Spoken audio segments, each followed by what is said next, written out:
গত বছর বিয়ে করেছিলেন বলিউড অভিনেত্রী স্বরা ভাস্কর এবং রাজনীতিক সমাজকর্মী ফাহাদ আহমেদ। গত বছরের সেপ্টেম্বরে তাদের ঘরে এসেছে কন্যা সন্তান।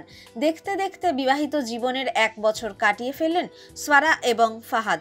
বিয়ের জন্মদিনে স্বামীকে দিলেন বিশেষ উপহার। ফাহাদের ঘরণী হওয়ার পর স্বামীকে নিয়ে প্রেমের পদ্য লিখেছিলেন স্বরা। বিয়ের জন্মদিনেও তেমনই একটি ভালোবাসায় মোড়া চিঠি লিখলেন স্বামীকে। স্বরা ফাহাদের উদ্দেশ্যে লেখেন, আমি আর ফাহাদ খুব তাড়াতাড়ি বিয়ে করে নিয়েছি, কিন্তু আমাদের বন্ধুত্ব 3 বছরের। আমাদের মধ্যে শুধু ভালোবাসায় মিল, অমিল অনেক কিছু। প্রথমত আমি হিন্দু ও মুসলমান, দ্বিতীয়ত ফাহাদের চেয়ে বয়সেও আমি বড়। আমাদের দুজনের বেড়ে ওঠাও সম্পূর্ণ আলাদা পরিবেশে। আমি শহরের মেয়ে, ফাহাদ উত্তরপ্রদেশের এক প্রত্যন্ত গ্রামের ছেলে। আমি অভিনয় করি, ফাহাদ গবেষণা করে। এক দীর্ঘ চিঠি লিখেছেন স্বরা।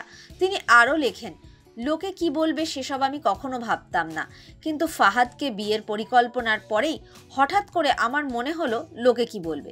কারণ ও মুসলমান, আমার মনের কথা পড়ে ফেলেছিল ফাহাদ। কিন্তু শেষ পর্যন্ত আমরা আমাদের ভালোবাসার পাশে দাঁড়িয়েছিলাম। আমাদের অভিভাবকেরাও এই সম্পর্ক মেনে নিয়েছেন। এত অমিল থাকা সত্ত্বেও আমরা একে অপরকে নির্ভয়ে সব কথা খুলে বলতে পারি। এত অমিল থাকা সত্ত্বেও আমরা ঘন্টার পর ঘন্টা কথা বলে যেতে পারি।